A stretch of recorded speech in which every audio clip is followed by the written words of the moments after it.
নমস্কার বন্ধুরা, আমি হরিপদ সামন্ত। আজ 2026, সময় বদলিয়েছে, রাষ্ট্রের শাসনভারও বদলিয়েছে। আপনারা তো জানেন আমি জন্মগত প্রতিবন্ধী ছিলাম না।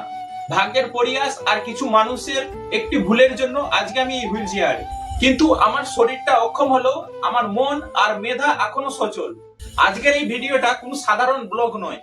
আজ আমি আমার পশ্চিমবঙ্গের নতুন মুখ্যমন্ত্রী ভূমিপুত্র শুভেন্দু অধিকারী মহাশয়কে অভিনন্দন জানানোর পাশাপাশি আমাদের রাষ্ট্রের কিছু জ্বলন্ত সমস্যার কথা তুলে ধরতে চাই। আমি চাই এই ভিডিওটা আপনারা এতটা শেয়ার করুন যেন এই ভিডিওটা ওনার কাছে পৌঁছায়। প্রথমেই জানাই মাননীয় শুভেন্দু অধিকারী মহাশয়কে অনেক অনেক অভিনন্দন। আপনি আমাদের পূর্ব মেদিনীপুরের ভূমিপুত্র, তাই আপনার উপর আমাদের প্রত্যাশা একটু বেশি। স্যার, আপনি রাজ্যের মা বোনেদের জন্য লক্ষ্মীর ভান্ডার দ্বিগুণ করেছেন, 1500 টাকা থেকে 3000 টাকা করেছেন। এইটা অত্যন্ত প্রশংসনীয় পদক্ষেপ। কিন্তু স্যার, রাজ্যের সেই সব মানুষদের কথা কি একবারও ভাবা হয়েছে যারা শারীরিক প্রতিবন্ধকতার কারণে সমাজে অনেকটা পেছিয়ে আছে? আগের সরকারও আমাদের কথা ভাবেনি, আর বর্তমানেও দেখছি সেই 1000 টাকায় রয়ে গেছে। এই আকাশ ছোঁয়া বাজারেতে 1000 টাকা একজন প্রতিবন্ধী মানুষের ওষুধ আর ন্যূনতম খরচ কি মেটানো সম্ভব? অন্য রাজ্যে দেখেছি প্রতিবন্ধী মানুষেরা অনেক সুযোগ সুবিধা পায়। আপনি যখন নতুন আসনে বসেছেন, আপনার কাছে স্বনির্বন্ধন অনুরোধ, মানবিকতার খাতিরে আমাদের এই প্রতিবন্ধী ভাতা অবিলম্বে বৃদ্ধি করার কথা ভাবুন। আমরা দয়া চাই না, আমরা আমাদের যোগ্য সম্মান আর অধিকারটুকু চাই। শুধু নিজের কথা নয়, আমাদের রাজ্যের মেরুদণ্ড অর্থাৎ আমাদের শিক্ষা ব্যবস্থা যেন শক্তিশালী হয়। বর্তমানে আমাদের রাজ্যে নো ডিটেনশন অর্থাৎ মানে পাস ফেল কথা না থাকার কারণে একটা ভয়ঙ্কর পরিস্থিতি শুরু হয়েছে। অনেক ছাত্র ছাত্রী নিজের বাবার নামটা ভালো করে লিখতে পারছে না, অথচ 9-10-এ পাস করে উঠে যাচ্ছে। অথচ আবার দেখুন তারা আবার মাধ্যমিকে বসে যাচ্ছে। স্যার, এই ফাঁপা শিক্ষা দিয়ে আমাদের প্রজন্ম ভবিষ্যৎ গড়ে উঠবে না।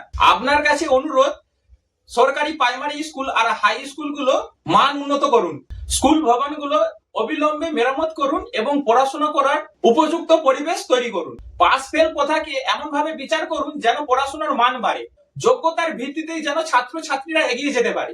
এবার আসি স্বাস্থ্যের কথায়। আমি কোলাঘাটের বাসিন্দা। আমাদের ব্লকে সরকারি পাকপাড়ি হসপিটাল আছে। সোশ্যাল মিডিয়ায় বড় বড় ডাক্তার বাবুরা বলেন সাপ কামড়ালে ওঝার কাছে যাবেন না, সোজা হাসপাতালে যান।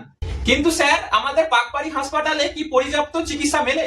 অধিকাংশ সময়েতে বিষাক্ত সাপ কামড়ানোর পেশেন্টদেরকে সরকারি তমলুক হসপিটাল এবং কলকাতা সোমনাথ পণ্ডিত হসপিটালে রেফার করে দেওয়া হয়। এই যাতায়াত করার সময়তে অত্যন্ত মূল্যবান প্রাণগুলো চলে যায়। আমরা চাই আমাদের রাজ্যের সরকারি হসপিটালেতে আধুনিক চিকিৎসার সরঞ্জাম এবং 24 ঘন্টা ডাক্তারের পরিষেবা থাকে। আমাদের এই কোলাঘাটের মানুষদেরকে যেন চিকিৎসার জন্য শহরের দিকে হন্যি হয়ে এগিয়ে না যেতে হয়। প্রত্যেকটি সরকারি হসপিটালে যেন বেসরকারি হসপিটালের মতো মান উন্নত হয়। সবশেষে বলতে চাই আইন শৃঙ্খলতার কথা। আমাদের রাজ্যের বিচার ব্যবস্থা যেন আরো স্বচ্ছ এবং কঠোর হয়। সাধারণ মানুষ যেন নির্ভয়ে থানায় যে বিচার পায় এবং অপরাধী যেন তার যোগ্য শাস্তি পায়। সঠিক আইন কানুন মেনে চললে একটা সুস্থ সমাজ গড়ে উঠবে। আজ আমি একজন প্রতিবন্ধী মানুষ হয়েও এই কথাগুলো বলছি, কারণ আমি আমার বাংলাকে ভালোবাসি। আমিও মেদিনীপুরের ছেলে আর আপনিও মেদিনীপুরের ভূমিপুত্র, তাই আপনার কাছে এই দাবিগুলো আমার খুব আবেগে। বন্ধুরা, আপনাদের কাছে আমার হাত জোড়ো করে অনুরোধ, ভিডিওটা প্রচুর শেয়ার করুন। ফেসবুক, ইউটিউব, হোয়াটসঅ্যাপ সব জায়গায় ছড়িয়ে দিন। এই কণ্ঠস্বর যেন নবান্ন বা মহাকরণ অবধি যেন পৌঁছায়। একজন প্রতিবন্ধী মানুষের লড়াই শুধু ভাতার জন্য নয়, একটা সুন্দর সমাজের জন্য। মাননীয় মুখ্যমন্ত্রী, আপনার আগামী পথ চলা যেন শুভ হোক। আপনি আমাদের কথা একটু ভাবুন, এইটুকুনি আমার আশা। সবাই ভালো থাকবেন, সুস্থ থাকবেন। জয় হিন্দ, বন্দে মাতারাম।